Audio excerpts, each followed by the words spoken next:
PT Aneka Tambang atau Antam mengakui adanya kesalahan dalam aktivitas pertambangan PT GAC Nikel. Sementara PT Pertamina Geothermal Energi berhasil melakukan sinkronisasi terhadap pembangkit listrik tenaga panas bumi pada proyek Lumut Balai 2. Dan PT Medco Energi Internasional mengumumkan keberhasilan lifting minyak perdana dengan produksi awal mencapai 10.000 barel minyak per hari. Selengkapnya kami rangkum dalam sekilas emiten. Kisruh tambang nikel. PT Aneka Tambang atau Antam mengakui aktivitas tambang PT GAC Nikel belum sepenuhnya sesuai ketentuan.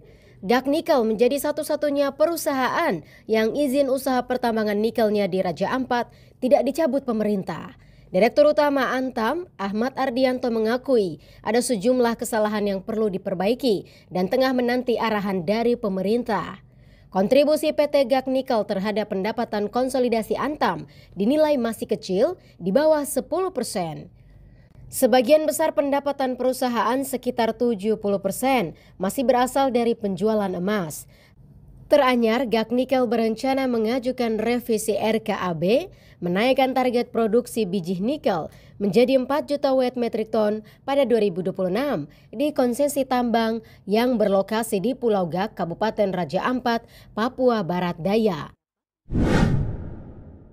Setelah melalui serangkaian pengujian teknis, PT Pertamina Geothermal Energi atau PGEO berhasil melakukan sinkronisasi terhadap pembangkit listrik tenaga panas bumi atau PLTP pada proyek Lumut Balai 2. Sinkronisasi dilakukan terhadap 10% dari total daya terpasang di Lumut Balai 2 mencapai total 55 megawatt.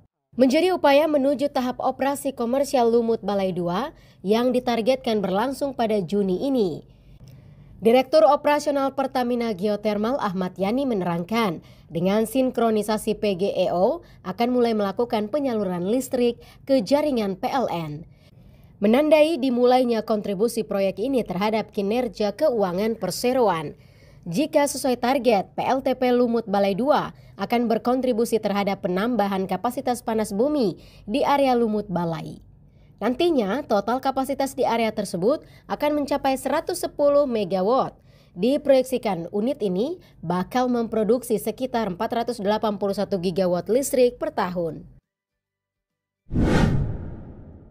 PT Medco Energi Internasional atau MEDC mengumumkan keberhasilan lifting minyak perdana dari lapangan migas Forel yang berlokasi di daerah South Natuna Sea Block B.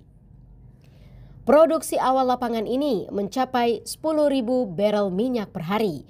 Seluruh volume ditampung di fasilitas FPSO Marlin Natuna sebelum dikirimkan ke pembeli. FPSO Marlin Natuna merupakan proyek konversi kapal tanker pertama yang dikerjakan di Indonesia langsung oleh para anak bangsa. Direktur and Chief Operating Officer MEDC, Ronald Gunawan menyatakan pencapaian ini merupakan hasil kolaborasi erat dengan pemerintah dan SKK Migas. Penerapan prinsip keberlanjutan dan keunggulan operasional menjadi bagian dari posisi strategis Medco Energi sebagai perusahaan energi terintegrasi di Asia Tenggara.